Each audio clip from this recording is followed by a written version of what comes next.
I think Trump is in the White House because of me. His campaign manager posted my story about a protester getting paid $3,500 as fact, like I made that up. Horner went on to say, quote, I thought they'd fact-checked it and it made them look worse, but Trump supporters, they just keep running with it. They never fact-check anything. Now he's in the White House. Looking back, instead of hurting the campaign, I think I helped it, and that feels bad. With me now to talk about this is Matthew Ingram, senior writer at Fortune, and Caitlin Dewey, a Washington Post reporter. Welcome to both of you. So, Caitlin, I want to start with you because you interviewed Paul Horner. What did you take away from that? Because when I read your article, I didn't know what to make of Paul Horner, frankly. You know what, even after speaking with him, I'm not sure I know what to make of him either, to be quite frank. I think he is grappling with an issue that a lot of us are grappling with at this time, which is, we have this sudden understanding that there is a flood of fake news on Facebook, but we don't know exactly what sort of impact that had. And, even as a writer of that fake news, he doesn't know what sort of impact he may or may not have had on the election, and experiencing that sort of remorse and confusion is an interesting process to witness. So the disturbing part about this, Matthew, is fake news stories, because you could give them such great headlines, right? They're actually read more than legitimate news stories. Right, and I think it's important to remember that people don't share things on Facebook because they're true. For most people, they just don't care. They share things because they make them feel a certain way, because they confirm biases they already have.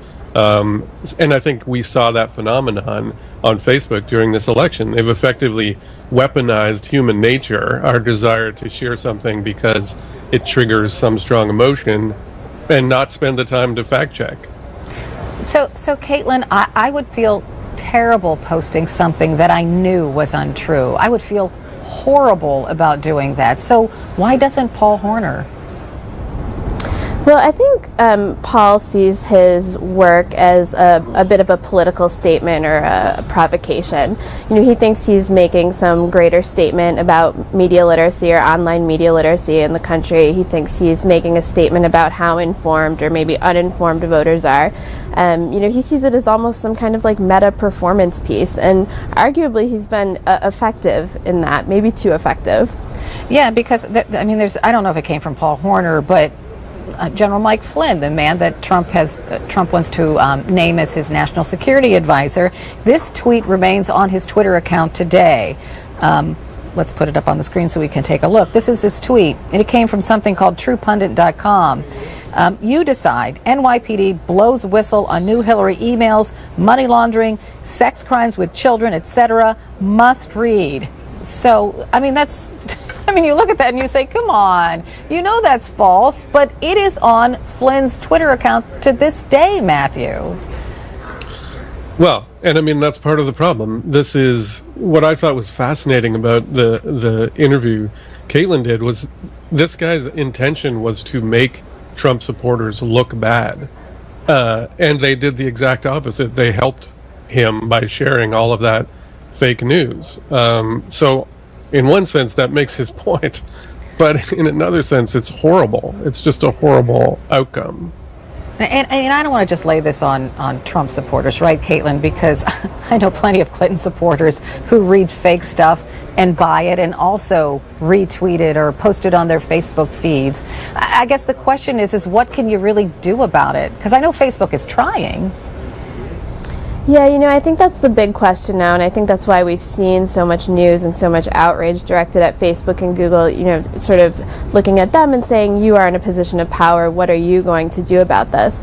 And frankly, the answer so far seems that they don't know what they're going to do. They have taken action to disrupt the monetization, the business models of these fake news sites. Maybe that will work.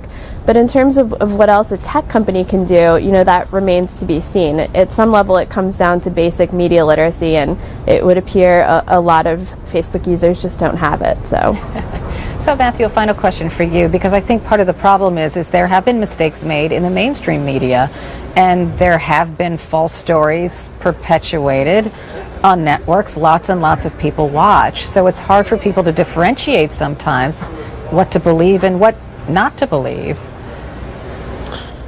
That's true, and I think Caitlin's totally right. Media literacy is a big problem, but I do think there are things that Facebook and Google and Twitter can do. Facebook, I'm afraid Facebook doesn't actually want to do that much because fake news is really engaging. People share it a lot. It gets people engaged. They're angry or they're happy or whatever, and so they share things and they spend a lot of time on Facebook. From Facebook's point of view, that's a win. That makes me really sad, Caitlin, just to think about that.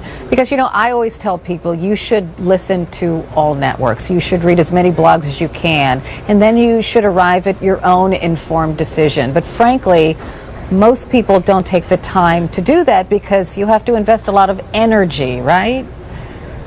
Right. I mean, you have to invest a lot of energy, and you have to approach things with a certain sort of intellectual curiosity, right? You know, Facebook is engineered, and all social media are engineered to promote and reward types of content that sort of feed your most base, like, emotional instincts, like, you know, Matthew said, like outrage, like anger, like fear. So in that system, it's easy to see how fake news or things of that nature could flourish. All right, Matthew Ingram, Caitlin Dewey, thanks to both of you for joining me, and thanks to you.